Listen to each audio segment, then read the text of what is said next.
Hello, this is Krista Gammon. I am honored and humbled to be talking to you from Treaty 8 territory. I acknowledge all of the First Nations, Métis, and Dene peoples who have lived, worked, created, and gathered on these lands since time immemorial. We pay our respects to the ancestors of this place and reaffirm our relationship with one another. I included a photo of myself and my husband and our 3 children. They are my greatest joy and inspiration.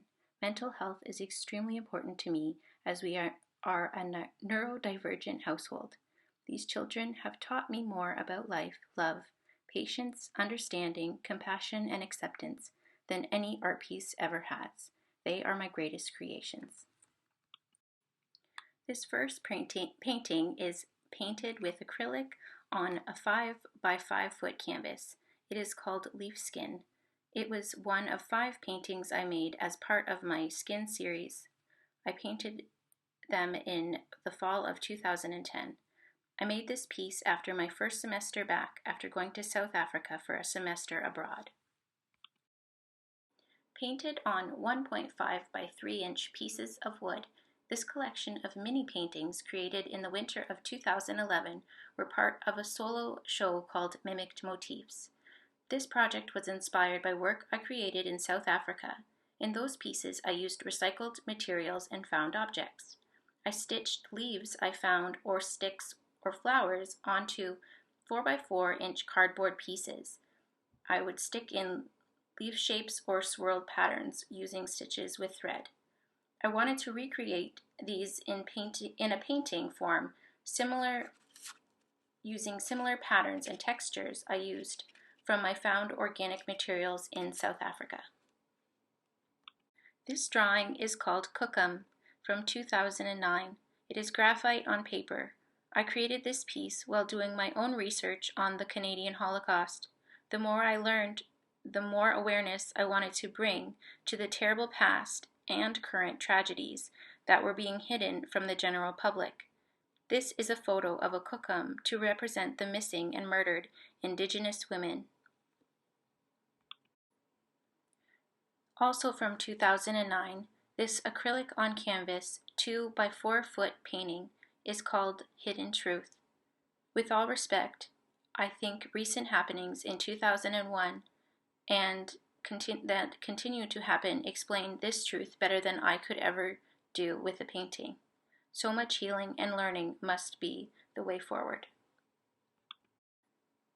On 16 by 20 inch paper, using fine tip marker in the fall of 2016, this is a drawing I did as a form of therapy after the wildfire in May 2016. I needed a creative outlet and some mindless repetitive task as I processed all that we went through that spring and summer after being evacuated from the wildfires. This is an 8-inch vanilla cake with 3 layers, buttercream icing, chocolate ganache, and hand-piped meringue cookies, as well as macarons sourced from a local baker that I made in 2001. While my 3 children were little, it was difficult for me to make art or paint, but I was able to be in the kitchen where they could play and get snacks from me. I still needed somewhere to express my creative energy. I started by offering to make a cake for a friend and continued to bake and decorate cakes and sugar cookies for people in my community. This hobby became my therapy throughout COVID and through isolation. It all came to an abrupt stop when my oldest daughter and I were diagnosed with celiac disease in 2001 and had to cut all gluten and gluten flour from our house. This bumblebee garland I made in 2003. I painted the bumblebee on a 5-inch wooden disc with acrylic paint. I used hemp string, wood, and wool beads. This is an example of ways I used mixed media and draw inspiration from my garden and help to curb the fear of bees and share the importance of their job as pollinators. This inspired work I did to help my students in early learning with their fine motor skills with a project we did before Christmas.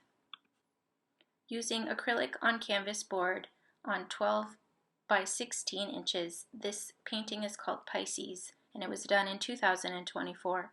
It is an example of a painting that I make specifically for paint class events that I teach in my community.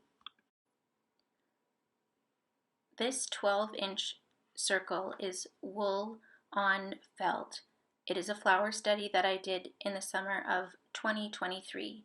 I enjoy dabbling and trying new forms of art, and I fell in love with felt painting and can't wait to try it again. Recently, my Reggio-inspired kindergarten classes have been doing an artist study on Van Gogh. They asked me to come in to do a Van Gogh-inspired art piece with them. This is one example of a project that I make with my Reggio kindergartens. It is plaster on cardboard to create texture. The wheat, the brush, and the cypress tree are made with plaster. I like to try to teach movement in art and how texture and technique can create movement and pull you into the painting as if it was a windy day. This is 12 by 16 inch painting with acrylic and mixed media on canvas board.